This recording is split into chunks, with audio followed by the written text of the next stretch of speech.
Mesin merupakan salah satu faktor yang sangat penting untuk menghasilkan bakso yang bagus. Nah, hari ini kita akan membahas tentang mesin-mesin apa saja yang biasanya dibutuhkan untuk membuat bakso yang bagus. Anda merupakan pedagang yang sudah sukses, Anda mempunyai market yang besar, dan ini saatnya Anda mau naik level. Anda mau bikin sebuah home industry lah, atau mungkin pabrik sekalian. Setidaknya Anda harus punya beberapa mesin ini, minimal 2, atau kalau mau optimal Anda perlu punya 4 mesin ini. Apa saja ini? Nah, 1, Anda perlu punya yang namanya bowl cutter. Nah, bowl cutter ini merupakan alat utama yang wajib, yang paling penting, yang harus dimiliki. Bowl cutter itu bentuknya seperti mangkok. Ya, kalau Anda bikin di penggilingan, Anda mestinya tahu ini biasanya yang banyak dipakai di sana. Hanya saja kalau di penggilingan rata-rata itu masih berbahan bakar diesel kalau saya nggak salah. Sementara kalau Anda beli yang impor, Anda mungkin sudah bukan diesel tapi sudah listrik. Kenapa kok harus pakai bowl cutter? Kan mesin itu untuk membuat adonan itu kan banyak sekali. Ada yang bentuknya kayak chopper yang gini, pisaunya menyamping begini. Kalau bowl cutter kan gini, kalau chopper kan begini, food processor juga begini. Nah, kenapa kok nggak seperti itu tapi yang gede itu kan ada? Alasannya ada 2. Yang pertama, kita butuh efisiensi dalam membuat bakso. Dalam arti efisiensi itu selain pisaunya yang tajam, putarannya ini, mau putaran pisaunya, mau putaran mangkoknya, tempatnya, itu harus optimal. Kelemahan dari alat seperti food processor, terus chopper itu hanya berputar di mesinnya saja kan, muter seperti ini, tapi wadahnya itu diam. Sehingga biasanya itu ada banyak tempat yang tidak terjangkau, sehingga ekstraksi proteinnya itu nggak optimal. Dan Anda kalau ngikutin channel HM Prasetya kan tahu, ekstraksi proteinnya tidak maksimal, itu berarti hasil baksonya tidak optimal juga. Nah, kenapa kok saya ngotot harus bowl cutter? Karena bowl cutter itu pada dasarnya pisaunya jalan, mangkoknya ini juga berputar. Sehingga secara mekanikal itu dia optimal. Karena dari sini dia dapat diekstraksi, dari sini juga dia dapat. Jadi 2, makanya lebih optimal. Lalu kalau pertanyaan Anda, kan ada mesin yang seperti food processor tapi skalanya gede, itu gimana?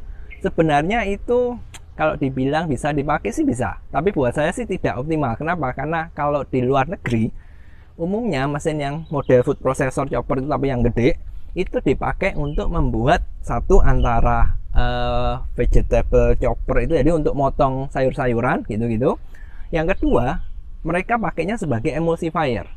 Ya, mesin emulsifier itu sebenarnya nggak seperti itu juga sih, beda lagi, ada lagi. Tapi kalau Anda pakai emulsifier itu lebih ke arah nugget dan sosis. Karena kita bahasanya bakso, ya saya nggak akan bahas emulsifier.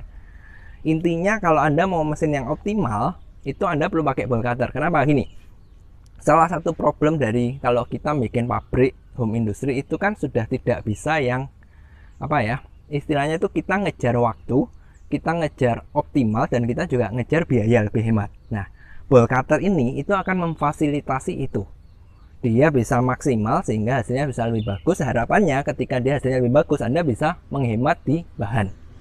Intinya sih seperti itu. Kalau detailnya dijelasin lagi itu panjang, mungkin next time lah, lain kali saya akan jelasin itu. Yang penting, yang nomor 1, kalau Anda mau bikin adonannya, sebaiknya pakai bowl cutter. Harganya mahal, iya saya tahu, sangat mahal sekali, tapi itu yang paling optimal. Kalau Anda mau investasi yang seperti itu, yang bagus sekalian, itu akan bagus, setidaknya akan terbayar di waktu masa depan. Nah, oke, itu yang mesin pertama, bowl cutter. Lanjut, mesin kedua. Mesin yang perlu dipunya adalah meat grinder. Kenapa kok meat grinder? Gini, sebenarnya meat grinder itu apa? Meat grinder itu alat untuk jadi daging kan biasanya balok, masih kotak-kotak, gede-gede, dimasukin meat grinder itu, nanti dia akan jadi kecil-kecil. Nah, kenapa kok ini penting? Jawabannya gini. Pertama, kita bikin bakso ini tidak bisa terlalu lama. Kalau kita giling di bowl cutter tadi terlalu lama, hasilnya itu akan hancur. Proteinnya banyak yang hancur, rasanya hancur, sehingga digigit itu mungkin kenyalnya dapat, tapi kayak sensasi kasarnya itu biasanya nggak dapat. Nah, karena kita nggak bisa terlalu lama tadi, kita perlu mengganti daging yang masih balokan tadi menjadi lembaran kecil-kecil. Dengan tujuan, satu, proses gilingnya kita lebih cepat, dan yang kedua, hasil ekstraksi proteinnya itu maksimal. Bayangkan gini, Anda kalau motong daging kotak gini, itu kan kalau motong kecil-kecil itu perlu waktu kan. Ini sudah perlu waktu, dimasukin lagi itu masih perlu waktu. Nah, semakin lama waktu itu akan otomatis bergerak, yaitu suhunya semakin tinggi. Dan suhu yang semakin tinggi, semakin panas, itu sangat-sangat buruk dalam ekstraksi protein. Makanya kalau Anda nggak punya meat grinder, jadi masih daging yang kotak-kotak dimasukkan langsung bowl cutter, hasilnya biasanya berbeda. Akan lebih bagus punya meat grinder. Apakah ini wajib? Menurut saya iya, karena ini sangat-sangat berpengaruh, terutama jika Anda bikin baksonya bukan yang kelas premium. Yang menengah ke bawah itu sangat mempengaruhi sekali. Jadi setidaknya Anda harus punya meat grinder. Oke. Nah, itu 1 bowl cutter, 2 meat grinder. Yang ketiga ini mulai opsional. Itu tentu mesin cetak bakso. Kenapa saya bilang opsional? Karena ini kan tergantung. Mungkin masih tipe yang padat karya, sehingga banyak mempekerjakan orang. Oke lah, manual masih bisa.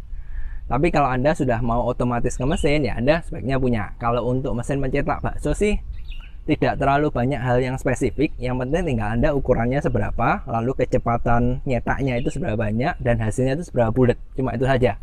Kalau masalah seberapa bulat itu tergantung adonan Anda juga, berarti tergantung resepnya Anda juga. Jadi perlu dipertimbangkan 2 hal. Mesinnya oke, resepnya pun juga harus oke. Karena kalau biasanya mesinnya sudah bagus, tapi resepnya terlalu lembek, biasanya juga hasil cetakan baksonya itu nggak bagus. Nah, jadi kalau ini karena tergantung 2 faktor, ya saya nggak akan bahas terlalu banyak. Nah, itu mesin ketiga. Mesin yang keempat ini yang sering dilupakan orang, yaitu mesin yang namanya ice crusher, yaitu mesin penghancur es.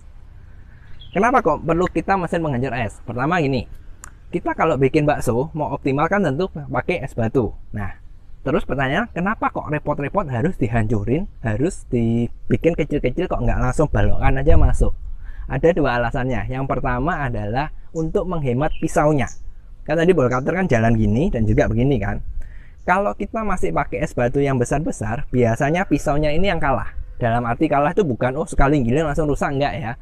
Seiring berjalannya waktu, pisaunya ini akan jadi tumpul karena dia harus dipaksa motong sesuatu yang keras. Es itu kan keras. Nah, hal yang saya sarankan kenapa pakai es crusher ini, karena saya tahu harga pisaunya ini nggak murah.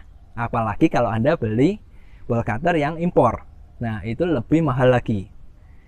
Bisa nggak kalau pisaunya itu sudah tumpul diasah? Bisa. Tapi suatu waktu diasah-asah kan juga harus ganti. Nah, gantinya ini loh yang mahal. Makanya kalau untuk secara biaya ke depannya akan lebih hemat kalau Anda pakai es batu yang sudah kecil-kecil, sudah dihancurin tadi. Itu alasan satu untuk hemat di pisaunya. Alasan yang kedua adalah di suhu. Nah, kalau suhu ini mungkin Anda tanya, bedanya apa? Kan sama-sama es, mau yang kecil-kecil sama yang gede-gede kan sama.